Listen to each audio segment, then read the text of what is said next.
Hola, mi nombre es Daira. Y mi nombre es Luis Fernando.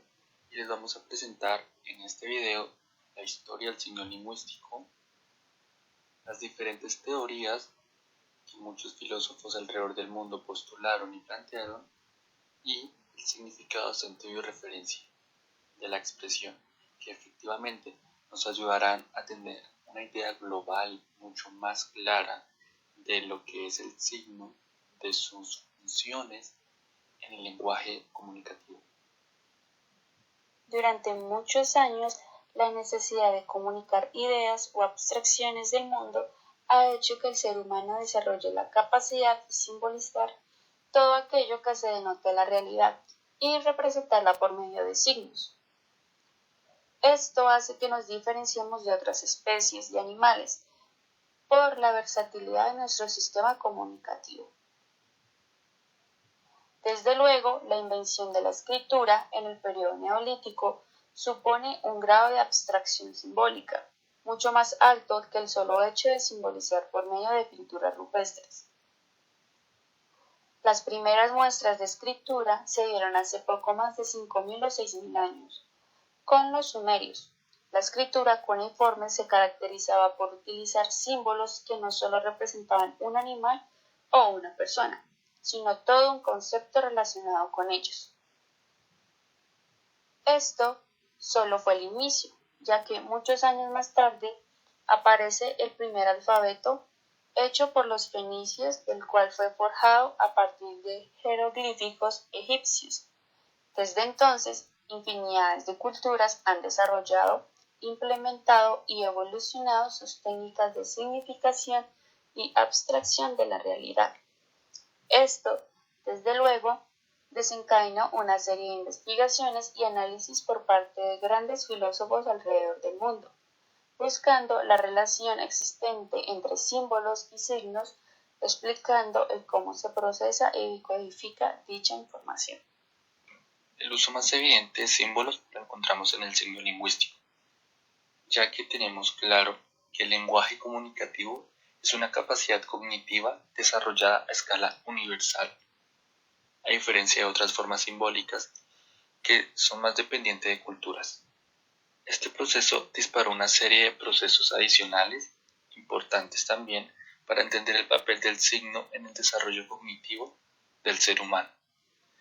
De este modo, entre los años 850 y 500 a.C., los griegos tomaron y adaptaron el alfabeto fenicio a su lengua, entendiendo el tratamiento que el pensamiento clásico de la antigua Grecia dio al lenguaje.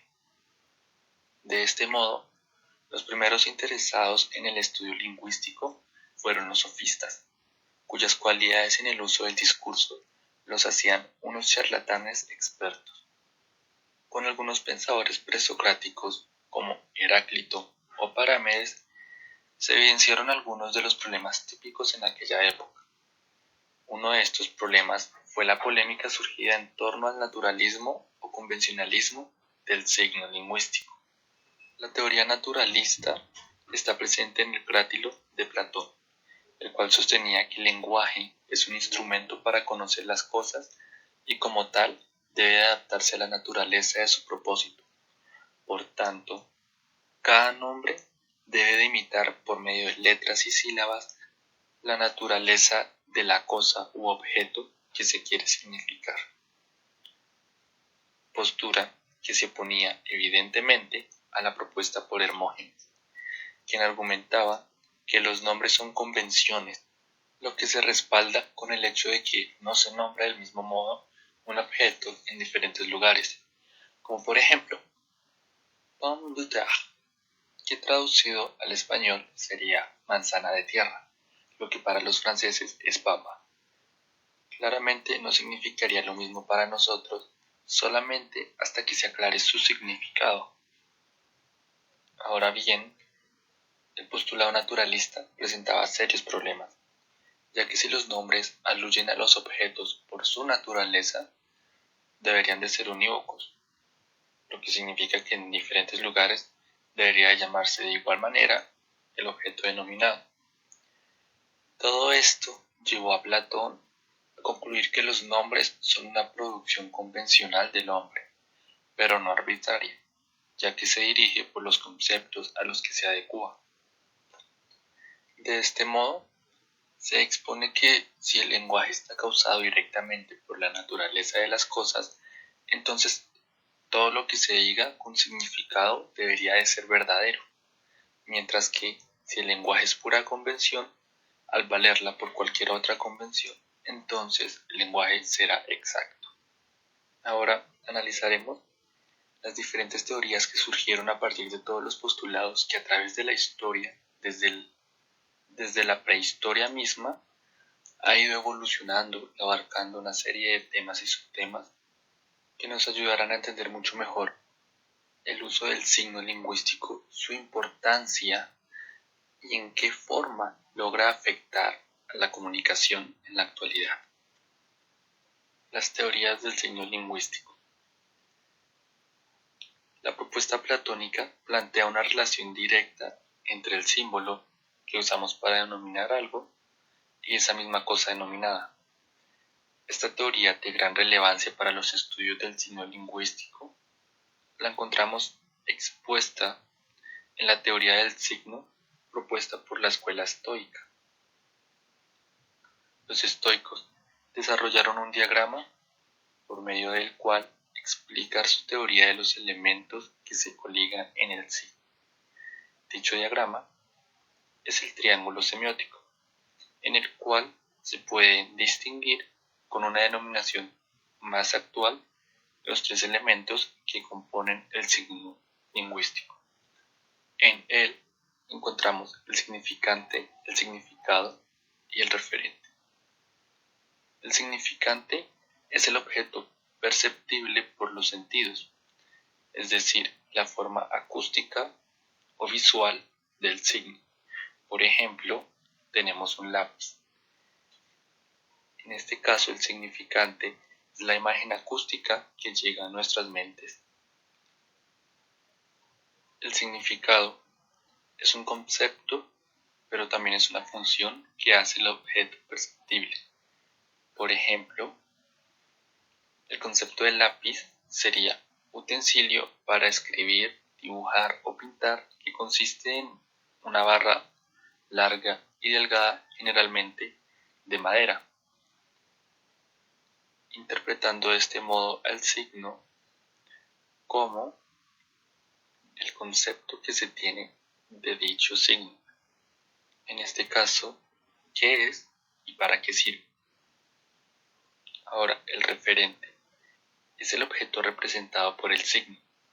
Mediante la función referencial, todo significante se halla relacionado al menos con un referente.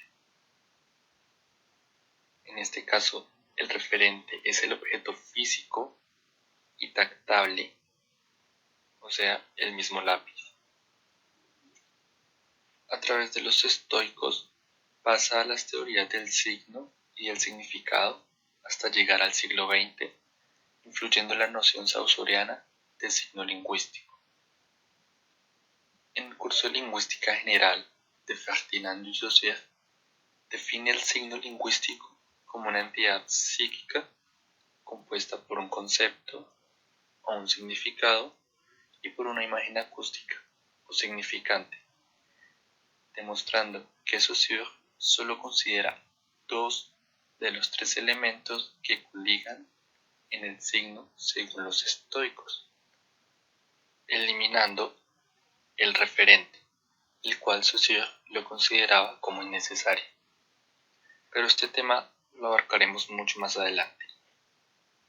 Ahora, se suele pensar que la semiótica inicia a finales del siglo XIX con las teorías de Charles Sanders Peirce, pero como ya se aborda durante el video, el interés por el estudio de los signos proviene desde mucho tiempo atrás, pero es Peirce quien propone el primer proyecto general para la investigación de los signos, eso sí, basado en propuestas anteriores. Conocido como el padre de la semiótica, Peirce la divide en sintaxis, semántica y pragmática. La sintaxis es la parte de la semiótica que estudia la relación de los signos entre sí. Por ejemplo, se tiene esta oración: el planeta décimo del solar sistema. En este caso, evidenciamos que los signos se encuentran en desorden, por ende, no tienen ningún sentido, el cual, al analizarla desde una perspectiva sintáctica, decimos que el décimo planeta del sistema solar, dando por entendido el sentido de la oración. La semántica es la parte de la semiótica que estudia la relación de los signos con sus significados. Esta se divide en denotación y connotación, para lo cual hablaremos más adelante. Y por último, la pragmática. Es la parte de la semiótica que estudia la relación de los signos con sus usuarios. Por ejemplo, la oración: hay un pescado sobre la mesa. Los diferentes usos que se le pueden dar o entender es: guarda el pescado que llegó el gato, o cómete el pescado. De este modo podemos decir que los estudios realizados por Peirce son tan importantes en el uso de las expresiones lingüísticas que nos ayudan a darle sentido a lo que decimos. Por eso, el tema que vamos a ver ahora es significado, sentido y referencia de la expresión. Al analizar el enfoque sintáctico, cuyo objetivo es estudiar la relación y organización de los signos, podemos verificar la relevancia de esta en el uso de la oración y la expresión. Este estudio propuesto por Freire, en el cual postula que el sentido es una condición necesaria para que las expresiones del lenguaje tengan referencia, pero esto no es suficiente, ya que una expresión puede poseer sentido, pero carecer de referencia. Por ejemplo, la frase "el décimo planeta del sistema solar". En ella podemos evidenciar que tiene sentido, significado, pero que el referente es inexistente, por lo que sabemos que el décimo planeta del sistema solar no existe. Por lo tanto, un término tendrá referencia o carecerá de ella en cuanto denote a un objeto o no. Por ende, la frase anterior es un tema que carecería de discusión, ya que no podríamos verificar la falsedad o veracidad de lo que quiere expresar. Por lo que es necesario, al querer comunicar una idea, no solo tener en cuenta el estudio sintáctico de esta, sino también el correcto señalamiento de significado, sentido y referencia, para la adecuada interpretación de esta. Ahora, para aclarar un poco más el tema del significado, hablaremos de la división de la semántica entre denotación y connotación. La denotación es literal, lo que significa que se basa en un objeto material y físico. Por ejemplo, la frase "cuidado con ese tigre". Sabemos que está refiriendo a un tigre al cual podemos ver, oír y tocar. Y la connotación es más abstracta, es decir, no está pegada al significante. Es como un mecanismo metafórico, en el cual se cambia un signo por otro. Por ejemplo, la frase "eres un tigre". Aquí podemos claramente entender que no se está hablando de un tigre en específico, sino que se está refiriendo a alguien como si tuviese el carácter de un tigre, fuerte o agresivo quizás, afirmando que el origen de la connotación se encuentra en la denotación y que la comunicación de las ideas por medio de oraciones comprende un submundo lleno de complejidades necesarias para la lógica interpretación de lo que se quiere decir. A finales del siglo XIX e inicios del siglo XX, Ferdinand de Saussure, influido por las teorías de la escuela estoica, toma dos elementos bases para desarrollar su teoría del signo y que se posicionaría como objeto de estudio en la actualidad. Para Saussure, el signo es una entidad física compuesta por dos caras, significante y significado. Cada una se necesita de la otra como las dos caras de una hoja de papel. De este modo se entiende que el signo ha sido objeto de estudio desde hace muchos años atrás y que ha tenido variaciones en diferentes enfoques que han contribuido a las teorías actuales, para lo cual el curso de lingüística de Ferdinand de Saussure se ha posicionado como el enfoque primario más estudiado desde el siglo XX hasta la actualidad.